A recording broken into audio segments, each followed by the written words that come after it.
Bon dia. Avui a Tendresa Pingüina estem amb en Nicolás Planterose. Hola, Nico. Bon dia. Que és educador caní des de fa molts anys, que fa seminaris i cursos i assessora també a protectores i a refugis. I que com a educadors familiars fa atenció al domicili.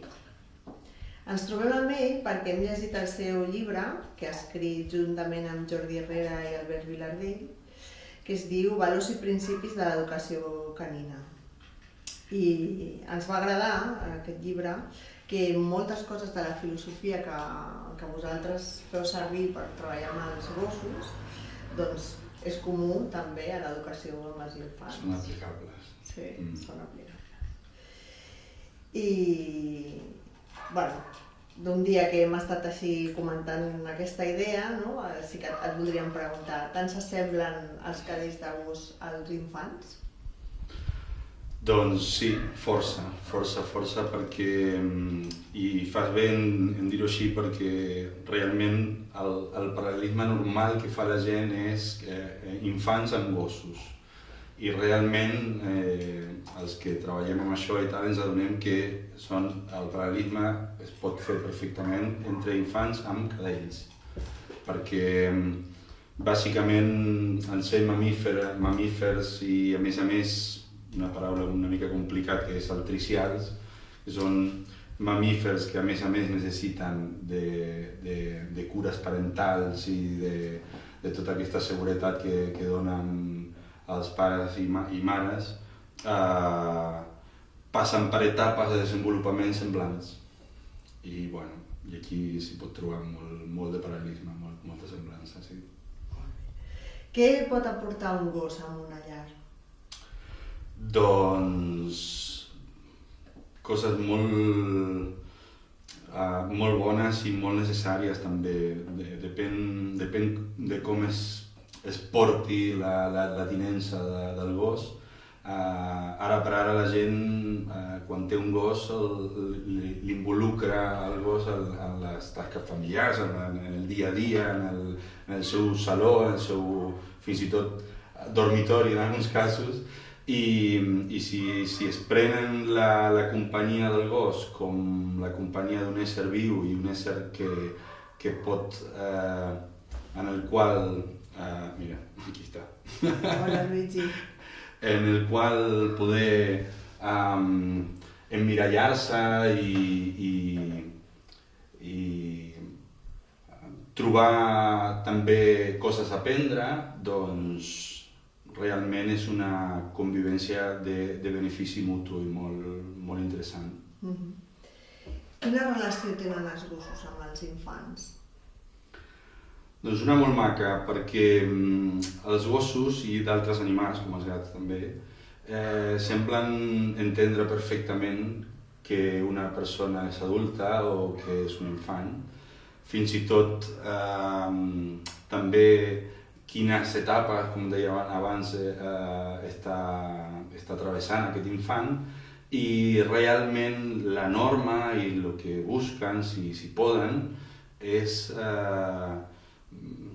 fer un exercici de paciència i d'acompanyament de totes aquestes etapes, i és impressionant com amb ells tenen molta més paciència, saben ser el company que el nen necessita en cada moment, i amb els adults potser no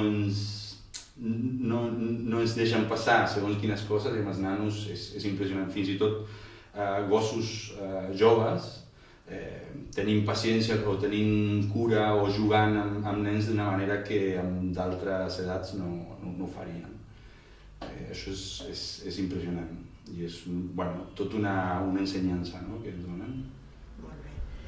Quina recomanació faries a les parelles que tenen un gos, és a dir, que primer han acollit un gos a la seva vida, molt abans potser de tenir fills, i es plantegen tenir un primer fill? Doncs que ho visquin bé, ho visquin molt bé, com una joia, perquè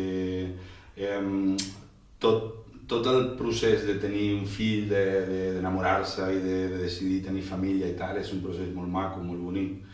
I de vegades el fet de tenir un gos o de no saber realment com fer les coses amb un gos en aquesta situació fa que hi hagi un neguit o una preocupació allí al mig que en realitat jo penso que és com, jo ho resumiria d'aquesta manera, no li posis a sobre del gos la responsabilitat de que això sigui un problema, perquè realment no ho és i els gossos estan molt encantats de rebre un nou integrant de la família si es viu amb joia, si es viu amb plaer i amb bona disposició. A partir d'aquí, evidentment, per ell és diferent potser que per una mare i un pare perquè ho ha d'entendre, ho ha de veure, ho ha d'olorar, ho ha d'entendre, bàsicament. I si ho fem en aquest sentit, no hi ha cap risc ni problemes reals. Jo tinc una gossa que és bastant pacífica i que és bastant tranquil·la, però quan jo estava embarassada del meu primer fill va mossegar dos amics nostres. Llavors, una mica com... Una situació complexa.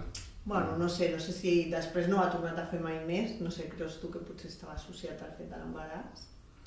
En realitat, mira, no puc saber-ho realment, però normalment, quan passen aquestes coses, l'enfoc més adient i que porta cap a la solució d'entendre què va passar o què passa, és veure que hi ha una cosa, quelcom que passa, que la gossa no està entenent. I els gossos també tenen la capacitat de buscar solucions i buscar raons a les situacions conflictives que se li presenten i de vegades quan no troben la solució pacífica o la solució que el porti a reduir la conflictivitat, realment es troben davant de problemes seriosos. I si ja em dius que la teva gossa normalment és pacífica i que de cop i volta es troba en una situació que segurament té a veure amb tot l'embaràs i tota la gestió de tot plegat, segurament ella va trobar que aquestes situacions eren o perilloses o amenaçants i si ho veus des del punt de vista que us presento, realment és perquè no entenia alguna cosa. No s'estava donant alguna cosa, que vosaltres sí que enteníeu, però que ella no va arribar a saber. I això normalment es soluciona amb comunicació. Al llibre parleu de 4 eixos bàsics per treballar i responsabilitzar-se del gos: empatia, confiança, sinceritat i respecte. Expliques una mica més, sisplau? El tema és que vam buscar amb en Jordi i en Albert de trobar una sèrie de valors que poguessin explicar com encaraven, com feien, quins eren els pilars de la manera de treballar que teníem i vam arribar a la conclusió de que havien de ser valors realment elevats. Hi ha tot un seguit de valors que inclouen aquests 4 que també serveixen, però aquests potser són els que més representen la nostra manera i una manera de fer que en realitat està molt inspirada en la manera de fer que tenen els gossos quan ensenyen els seus cadells.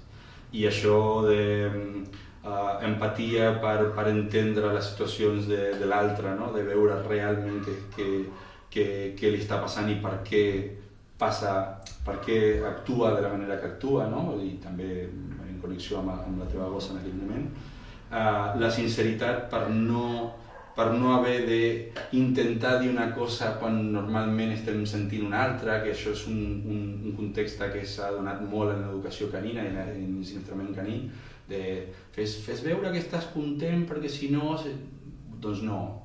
Tu has de ser qui ets perquè el gos t'està mirant i s'està donant, sobretot, i és una manera molt interessant de no subestimar les capacitats aquestes. I confiança perquè realment nosaltres ens basem en un fet que és molt real, que és que els gossos tenen una capacitat realment molt... Espera que deixo amb la flor que... Vinga, a veure.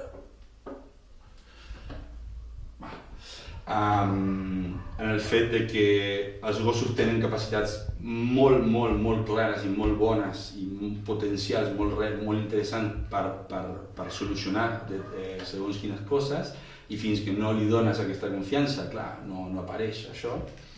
I respecte perquè és el valor que engloba tota la resta, que és donar valor realment a les maneres que tenen de fer, sense jutjar i sense toleràncies ni res d'això, sinó donant valor i gaudint d'això, no? De que hi ha una manera diferent de fer i que pot ser tan bona o millor que la nostra.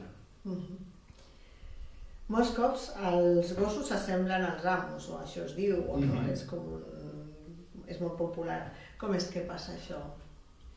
Doncs és una mica el mateix que passa amb les persones. La convivència genera filiació i la filiació genera sincronia. I nosaltres potser hem de ser més conscients de que constantment som una referència pels nostres gossos, pel fet de que potser es dona la situació de que els gossos, a diferència de les persones, venen a viure en un entorn que nosaltres controlem molt més que ells. I en aquest sentit, quan tu arribes a un lloc on t'hi trobes una persona que controla molt més, que sap com fer, que sap com moure's, que sap per què passen les coses, t'hi trobes que de cop i volta t'estàs referint amb ella per cada cosa, no? Estàs mirant-la per dir, i ara què? I ara què passa? I ara per què és això i allò? Als gossos li passa molt i això genera una dinàmica de referència. I a partir d'aquí, clar, no només en les coses que li dius com fer, sinó com ets i com fas les coses, no? T'acaba semblant. Nosaltres, els educadors familiars, veiem molts cops que els pares tendim com a estar a sobre dels nens, potser a sobreprotegir-los, a ofegar-los, no deixar poc espai. Creus que passa el mateix amb els gossos? Definitivament. Potser fins i tot és un trasllat dels gossos cap als nens, perquè amb els gossos passa, jo crec que és molt semblant. Passa que d'entrada, quan tu agafes un gos o quan tu decidis tenir un fill, te n'has de fer responsable de certes coses, no? De la seva alimentació, de la seva salut, de coses molt importants, molt bàsiques. I fàcilment, amb facilitat, te'n passes una mica, no? I ja comences a fer-te càrrec també de com ha de caminar pel carrer o com ha de dirigir-se a tal situació o com ha de resoldre tal problema i ja li estàs dient com fer-ho d'una manera o d'una altra i això genera, és tot una bola de neu que genera que cada cop hi hagi menys responsabilitat per part del gos o del nen o de l'infant en com fer les coses i això genera que cada cop hagi d'estar més a sobre perquè, clar, això no acaba de trobar la manera, no sap com trobar-la, no se sent confiat i segur de trobar-la i doncs està referint massa a tu i doncs tu estàs a sobre i això cada cop és més gran, no? Definitivament. Sí que sí. Al llibre parleu de ser conscients que nosaltres també som animals. Creus que els conflictes que tenim a casa i amb els nostres animals tenen a veure amb aquesta realitat? Sí. Hi ha una màxima en educació canina o en tot el món animal i tal que és no antropomorfitzar els animals, no humanitzar els animals per no pensar que, no acabar educant un gos com si fos una persona, no? I té certa lògica, però per contra, realment jo crec que una de les solucions és més aviat que humanitzar els gossos, sinó trobar la part animal que tenim nosaltres que ens iguala amb ells, no? O sigui, nosaltres tenim certes diferències amb els gossos, però també després tenim moltes coses en comú, no? I des de dos ulls, un nas, orelles, un sistema digestiu, sistema de tot tipus que funcionen exactament igual i això fa que realment en moltes coses els punts de vista sobre els problemes siguin semblants. Què passa? Els gossos, com que poder es relacionen d'una manera més bàsica, més simple, i no per simple de menor vàlua, són més fàcils, per dir-ho d'una manera, d'entendre. I poder nosaltres se'ns està escapant això, la simplesa de les coses, d'entendre les coses d'una manera més simple, no donar tantes voltes a les coses per entendre la base. A partir d'aquí tota la complicació que tingui, però si no entens la base de què t'està passant, de quin és el conflicte, de per on va, després, clar, les interpretacions poden ser del tot viajades, no trobant mai el punt, no? En la teva pràctica professional trobes gossos hiperactius? Nosaltres treballem molt amb el concepte d'estrès. El concepte d'estrès és un estat en el que pot entrar qualsevol gos que no té realment resoltes les seves, hi ha diverses coses, les seves necessitats bàsiques per un cantó, i per l'altre no té un entorn que pugui entendre, que pugui controlar des del punt de vista d'entendre-ho, no de manegar-lo, i no té les seves, potser, necessitats socials satisfetes. I si tu falles en les necessitats bàsiques, en les necessitats socials, que també són molt bàsiques, i en un entorn que no s'entén, això comença a donar masses conflictes, masses exigències, i s'entra en un estat d'estrès. Què diem nosaltres des de l'educació canina? Que en un estat d'estrès o a un nivell d'estrès elevats, la capacitat de gestió, d'autogestió, minva. I a partir d'aquí tens el problema. Menys capacitat de gestió, més tensió en cada situació, això genera un excés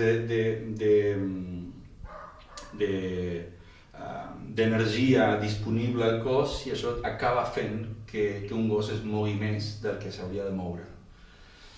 A partir d'aquí, paral·lelismes o semblances, és el que et dic, tenim el mateix sistema. El sistema d'estrès en gossos i en humans són molt semblants. Què diries del silenci? Creus que actuem massa? Definitivament. Hi ha una frase que ho demostra, que és que sempre que em trobo amb una gent, una família que està força desesperada perquè té un gos que no saben trobar la forma de conviure bé i tal, em diuen ja no sé què fer, ja ho he fet tot. I sempre les solucions passen per veure què s'ha deixat de fer, què s'ha fet massa i què s'està fent massa encara, i s'ha de mesurar perquè el gos trobi la manera de posar una mica de la seva part també, no? I una reflexió interessant. Els gossos passen la major part del dia en silenci. És cert que quan borden, fan lladrucs i tal, se sent molt, no? Però en realitat és un percentatge molt petit. I nosaltres, a banda d'això, nosaltres estem parlant molt o generant sorolls i tal. Si potser li donéssim més valor al silenci i el practiquéssim més, segurament trobaríem coses molt interessants. Per últim, hi ha una frase del llibre que és un principi, en realitat, que diu aprèn més i ensenya menys, i que diu els gossos tenen molts secrets a confessar, no? I volen confessar-los, només estan esperant que deixem de dir-los què han de fer per poder fer-ho, no? Han de trobar un espai. I crec que als nanos també els hi passa molt, no? Fins que no tenen un espai, que l'espai sigui prou ample com perquè pugui aparèixer tot això simplement no apareix. Es queda allà. Ara que venen festes de Nadal, potser algunes famílies es plantegen tenir un gos o el gos com el millor regal pels seus fills, la il·lusió dels seus fills. Què els diries? Jo estic d'acord que la gent trobi el seu moment per tenir un gos. Si és aquest, és aquest. L'únic que a efectes pràctics li diria que trobin sempre un moment en el qual li puguin donar un temps d'adaptació adient a la realitat del gos. El gos passarà d'un deslletament prematur a una casa, tot un trasllat, tot un transbalsament molt bèstia d'emocions, i això necessita prudència i un temps de tranquil·litat per començar.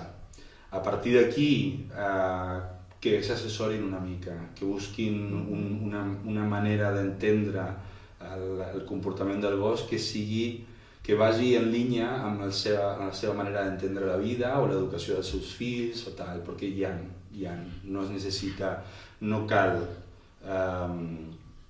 educar els seus fills d'una manera o comportar-se d'una manera i educar el gos d'una altra manera que potser et fa més soroll. En realitat són molts, però tots en el mateix entorn, al carrer. Tota l'estona que passàvem al carrer, tot el temps que passàvem al carrer, la frase de ma mare de nosaltres teníem la sort de viure en localitats relativament petites, si ara dic els números d'habitants per aquí per Catalunya és gran, perquè potser eren 120.000 persones o 400.000, però a Argentina es considera no tan gran, i em deia sempre vine abans que es faci de nit, sempre era el mateix. I això quan sortíem després de berenar. Abans estàvem al carrer i ens cridava. I totes aquestes estones eren estones de llibertat, d'idees esbojarrades, de coses que passaven que sempre eren en equip, en grup, anar cap allà, anar cap aquí, ficar-nos en problemes, sortir dels problemes, i totes aquestes són les tinc com molt ben guardades i les desitjo pels meus fills. També moltes coses. De la meva mare,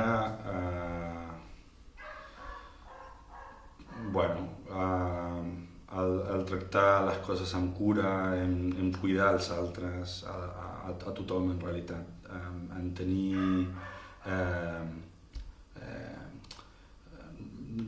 respectar és la paraula, però ho defineix més donar-li molta cabuda a les idees dels altres, als moments dels altres, a les coses que fan feliç als altres. Això m'ho ha donat com un regal i jo crec que no ho he après del tot, o no com ella, però ho tinc com un valor important, sí. El meu pare, el que més és el valor de la paraula. El meu pare és una persona que sempre ha fet, sempre deia que la seva paraula valia més que un contracte firmat, i és cert. I em trobo ara amb edats semblants a les que jo vaig començar a tenir consciència de com eren els meus pares i començant a comportar-me de manera semblant. Començar a tenir una cura molt gran de què dic i què no dic, perquè el que dic realment és important i això, moltes altres coses, és resumir-ho molt, però sí. L'aventura m'ha portat a posar-me en parella amb una dona que tenia fills i li ha passat el mateix amb el meu pare amb nosaltres i la capacitat, potser com a bo, la capacitat d'adequar-me a aquella situació i deixar de banda certs límits que tenia jo amb la convivència i tal, per tal de donar-li cabuda amb ells i amb les seves formes i tal, i mica en mica aconseguir que les meves també hi siguin presents amb certa paciència. Jo crec que ve d'allà, del meu pare, i crec que amb això m'assemblo. Després que sí, soc una mica grunyó també, sí. I com a pare, en què creus que t'assembles a ta mare? Amb ella, ostres, és que li dic molt a ma mare. Els encerts, els encerts que vaig tenint, crec que tenen molt de ma mare. Clar, jo crec que les dones no és tan fàcil parlar de les dones perquè les dones donen de manera més subtil les coses i sempre sembla que està a tot arreu però no saps com dir-ho i realment ara no trobo paraules però hi ha una pincelada d'ella en tot el que faig. Realment és així. Molt bé. Sempre he anat a escoles públiques i a l'Argentina poder el tipus d'escoles eren molt bones perquè hi havia els mestres realment tenien molta vocació i tal, però també tenien un ràtio molt alt, o no ràtio sinó línies, com es diuen aquí, sempre hi havia 4 línies, escoles grosses, però aquesta mena de jungla en la que vivíem era molt maca, era disfrutada i estava bé i ens havíem d'espavilar molt i això m'agradava molt. Després vaig tenir la sort d'anar a un institut que tenia unes idees molt interessants de com educar, intentant ajudar els adolescents a entrar en la universitat d'una manera molt més fluida, ens donava molta llibertat i tinc com a exemple i com a experiència de que els adolescents agafaven aquesta llibertat amb molta responsabilitat, moltíssima, molt interessant. Això em va donar un abast d'idees i de projectes i de formes de fer impressionant. Molts, i t'adones de gran que si ho has de mirar amb aquesta visió, la visió de gran, no deixaries fer res. És increïble, perquè tu ara tens un concepte del perill, poder sí que més conscient, però també, clar, al final, si mires l'experiència, tots ens hem ficat en problemes de tota mena, fins i tot posant en perill la integritat física, i en aquell moment va sortir bé perquè sembla ser que han de sortir força bé, millor les coses del que ens pensem. Després, evidentment, hi ha riscos, no? Però, no sé, coses que fèiem en arbres, que pujàvem a llocs que no s'havien de pujar, entrar a llocs que no s'havia d'entrar, no sé, posar-nos en risc, sí, i tant. Nosaltres no vam tenir la sort que vau tenir vosaltres aquí de mirar dibuixos tan increïbles i tan absurds com els que veien aquí, que realment es feia, no sé, jo crec que aquí això és un guany que s'ha tingut entre Arales i coses per l'estil. Allà arribaven també dibuixos de tipus japonès i tal, però eren d'un altre tipus. I vaig veure molt Tom i Jerry, Pantera Rosa. De Tom i Jerry m'agradava moltíssim i m'agrada encara al dia d'avui i és increïble aquest tipus de dibuixos que tenen una banda sonora que va tocant a mesura que van movent-se i tal, és impressionant. En aquell moment no acabava de notar, però me'n recordo sí que això feia molt amena a l'estona, no? Estaves sentint música clàssica mentre veies dibuixos, no? Era impressionant. I després d'altres, no sé, Mazinger Z o coses així també vam passar per allà, sí. Hi va haver un llibre que vaig llegir diria que als 13 anys, que va ser força impressionant en aquell moment, que va ser Viven, que és la història de la tragèdia dels Andes, que es diu, de los Andes, d'un grup d'equip de rugby que cau l'avió al mig de la cordillera, que és una història verídica, i tot el que passa al mig, no? I va ser el primer llibre gros que em vaig llegir, me'l vaig devorar a la meva velocitat, i em va donar molt a pensar aquest llibre, molt, de les capacitats de la gent,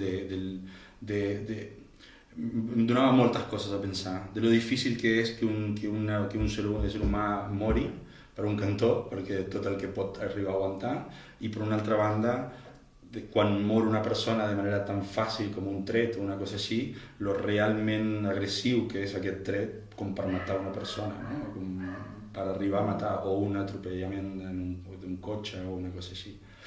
I després, bueno, abans d'això devoràvem molt amb el meu germà els d'Elige tu propia aventura, llibres d'aventures i de, bueno, apassionants, no? I et ficaves en merders i sorties i si no, bueno, si et mories podies llegir una altra pàgina, això estava bé també. Sí, no s'acabava. Doncs res més, moltes gràcies per l'entrevista i per dedicar-nos el teu temps i parlar-nos d'un tema tan interessant. Moltes gràcies a vosaltres.